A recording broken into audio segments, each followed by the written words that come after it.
और यह कहानी है जोई की, जो कि आज बहुत उदास है। वह याद करती है कुछ साल पहले उसका हस्बैंड तो उस पर जान छिड़कता था कॉलेज टाइम में, जिसका नाम था हा। उसकी छोटी सी छोटी बात का वो ध्यान रखता था और कभी भी उसे पैम्पर करना नहीं भूलता था। और आज जोई का यह हाल है कि वह बारिश में खड़ी है और हन जो है किसी और ही लड़की की देखभाल में लगा हुआ है। इतने में जोई के पास उसकी सास का मैसेज आता है कि मेरे से आकर इस जगह पर मिलो। तो वह उन दोनों को वहीं छोड़कर चली जाती है अपनी सास से मिलने, और उसकी सास उसे ताना मारती है कि मेरे बेटे को तुम डिर्व नहीं करती, वह अब किसी और से प्यार करता है।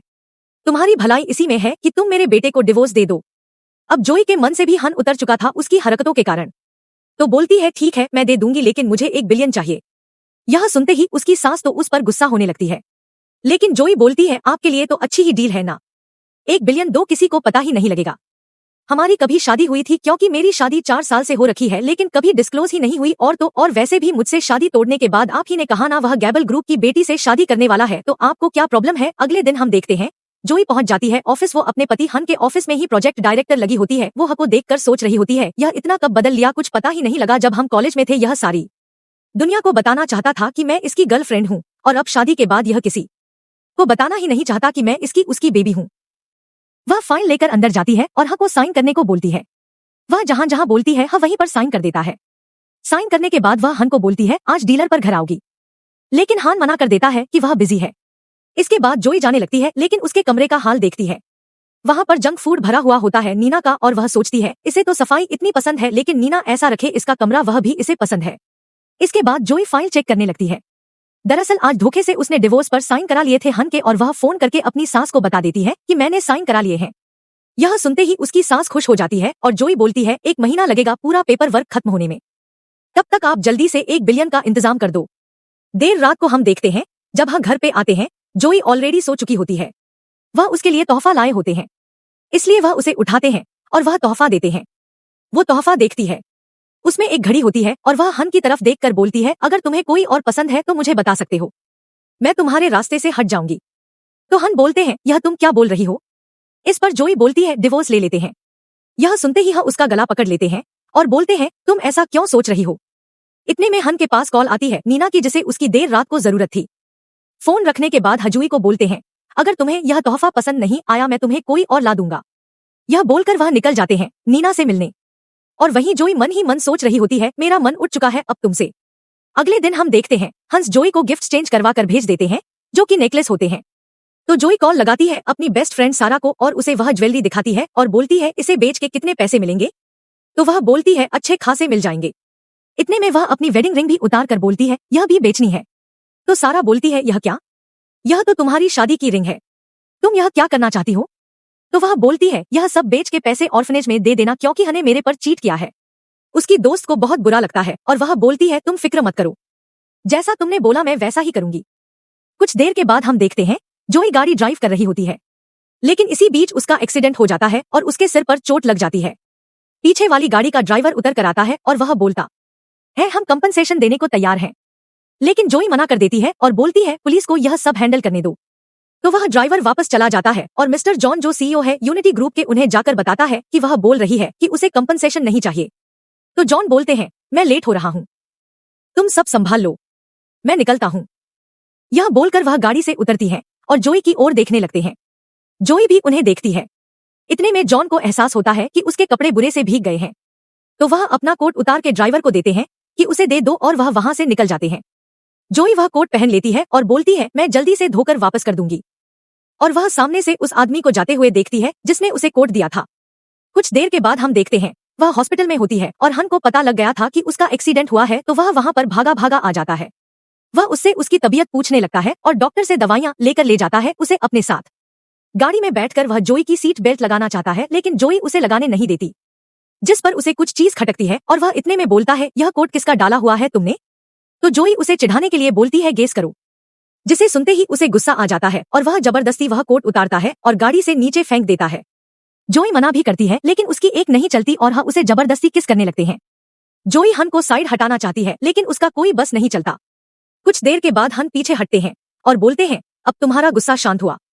उसके बाद जोई ठंडे दिमाग से काम लेती है और हन को बोलती है कि वह जॉब छोड़ना चाहती है। इस पर हन रीजन पूछते हैं, तो वह बोलती है बस हो गया, अब मैं आराम करना चाहती हूँ, मैं कोई जॉब नहीं करना चाहती। तो वह मान जाते हैं और बोलते हैं ठीक है, तुम्हारे रेजिग्नेशन पर मैं साइन कर दूंगा। अगले दिन हम देखते हैं जोई को एचआर बोलती है, तुम आखिरकार क्यों जा रही हो? तुमने एक प्रोजेक्ट पे इतनी देर से काम किया है, तुम्हें पता है तुम्हारी रिप्लेसमेंट के तौर पर नीना आ रही है, वो उस प्रोजेक्ट का सारा क्रेडिट ले जाएगी। लेकिन जोई को अब कोई फर्क नहीं पड़ता और वह बोलती है, मुझे जाना ही है और आज मेरा आखिरी दिन है।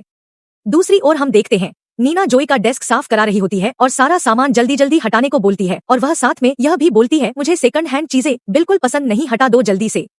इतने में जोई भी वहां पर आ जाती है और बोलती है, अच्छा मुझे तो लगा था तुम्हें सेकंड हैंड चीजें ही पसंद है। इस पर नीना को गुस्सा आ जाता है और वह बोलती है, तुम्हें क्या लगा था कि हम तुम्हारा बॉयफ्रेंड है तो तुम्हारी उससे शादी होगी? ऐसा कुछ भी नहीं होने वाला, उससे शादी तो मेरी ही होगी। जोई और उसके बीच जम के बहस हो जाती है और जोई जाने से पहले अपना कार्टन उसे मार देती है और बोलती है, हैंड ओवर हो गया मेरी तरफ से, अब मैं जा रही हूँ। यह बोलकर वह वहां से चली जाती है और नीना भागी भागी जाती है हन के पास जो उसके भाई के साथ खड़ा होता है और वह उससे कंप्लेंट करती है जोई के बारे में। लेकिन वह बोलता है, तुमने ही कुछ बोला होगा। लेकिन वह बोलती है, नहीं मैंने कुछ नहीं बोला, फिर भी उसने ऐसा किया। तो नीना का भाई बोलता है, तुम्हें उसे सबक सिखाना पड़ेगा और पब्लिकली उससे माफी मंगवानी पड़ेगी। लेकिन वह साफ मना कर देता है कि ऐसा कुछ नहीं हो सकता। तो उसका भाई बोलता है, तुम उसके सपोर्ट क्यों कर रहे हो? अगर ऐसा कुछ नहीं हो सकता तो हम कोलैबोरेशन कैंसिल करते हैं। तो हम बोलता है, ठीक है तुम कोलैबोरेशन कैंसिल कर लो। फिर कोर्ट में मिलते हैं। कुछ देर के बाद जोई जब बाहर निकलती है तो उसे मैसेज आता है जोन के मैनेजर का और वह बोलता है, हमने कंपनसेशन का सारा पैसा ट्रांसफर कर दिया है, तुम्हें जल्दी मिल जाएगा। उसके बाद वह याद करती है कि मैंने तो वादा किया था मैं उनका कोट वापस करूंगी। तब कोट तो उसके पास नहीं था, इसलिए वह उन्हीं के मैनेजर को बोलती है, मुझे मेजरमेंट चाहिए जॉन की। और मैनेजर जैसे ही यह पढ़ते हैं वह हैरान हो जाते हैं और जॉन बोलते हैं, क्या हुआ, वो और पैसे मांग रही है क्या? तो वो बोलते हैं, नहीं वो आपकी मेजरमेंट्स मांग रही है। और उधर हम देखते हैं हम उन लोगों को बोलते हैं, तुम कंटिन्यू करो मुझे कुछ काम है, और वह कॉल लगाने लगते हैं जोई को, लेकिन उसका नंबर बिजी होने शो हो रहा होता है। और दूसरी ओर हम देखते हैं जोई को जिससे मिलने सारा स्टाफ आया होता है उसे बाय करने, और जोई उन हे समझाती है, मैं तुम लोगों को बहुत मिस करूंगी और हाँ अगर नैना कुछ गड़बड़ करे तुम सीधा जाकर हन को बता देना। तो वह स्टाफ उसे बहुत मिस करने वाला था, लेकिन इतने में एक एम्प्लॉई उसे बताती है कि आपको पता है कि यूनिटी ग्रुप में हिट डायरेक्टर की जरूरत है, आप वहाँ क्यों नहीं अप्लाई करती? जोई सोच में पड़ जाती है क्योंकि आइडिया तो अच्छा था, उसका एक्सपीरियंस भी अब बहुत अच्छा है कि उसे यूनिटी ग्रुप में बड़ी आसानी से नौकरी मिल सकती है। कुछ देर के बाद हम देखते हैं जोई सारा सामान लेकर नए अपार्टमेंट में शिफ्ट होने जा रही होती है और वह लिफ्ट में चली जाती है क्योंकि उसके दोनों हाथ ऑक्यूपाइड होते हैं।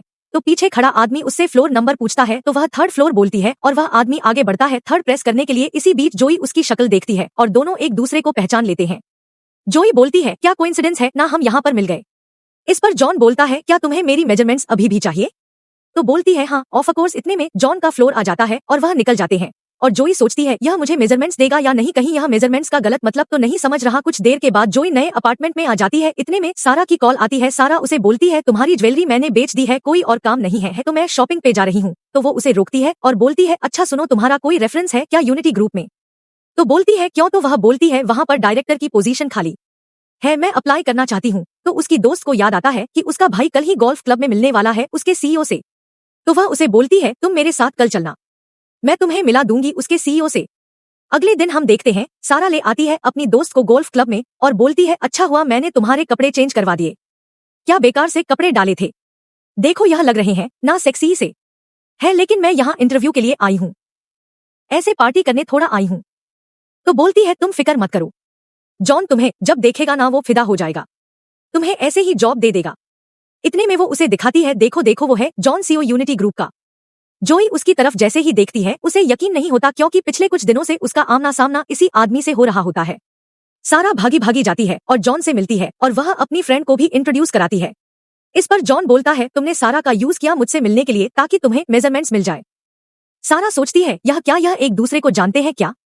और जोई इस बार सब क्लेरिफाई कर देती है और बोलती है, मुझे तुम्हारी मेजरमेंट्स चाहिए थी ताकि मैं तुम्हें दोबारा से कोड खरीद के दे सकूं, और आज मैं इसलिए यहाँ पर आई हूँ क्योंकि मैं डायरेक्टर की पोजीशन के लिए अप्लाई करना चाहती हूँ आपकी कंपनी में।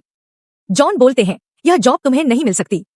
जिस पर जोई उन्हें रोक कर पूछती है, आखिर क्यों, में क्या कमी है? तो वह उसके पास जाते हैं और बोलते हैं, तुम यहाँ पे इंटरव्यू देने नहीं आई लगती, तुम चाहती हो मुझे सिड्यूस करना। यह सुनते ही जोई को पता लग जाता है कि उसके कपड़े मिस्टर जॉन को पसंद नहीं आए, तो वह माफी मांग के वहां से चली जाती है। यह देखकर सारा अपनी फैन की साइड लेती है और बोलती है, वह तो दूसरे कपड़े डाल के आई थी, मैंने उसके कपड़े चेंज करवाए। वहीं सारा का भाई भी बताता है कि यह एक बहुत अच्छी लड़की है और यह हार्मोनी ग्रुप में प्रोजेक्ट डायरेक्टर लगी हुई है, और लॉव तो कहते हैं कि हार्मोनी ग्रुप की इतनी ऊंचाइयां छूने का रीजन यही है। बस अभी अफवाह है कि इसका जो बॉयफ्रेंड है हान वह शादी कर रहा है नीना से जो गैबल फैमिली की बेटी है, इसलिए इनका ब्रेकअप हो गया है और उसने जॉब छोड़ दी है। आगे क्या होता है यह हम देखेंगे अगले शैली।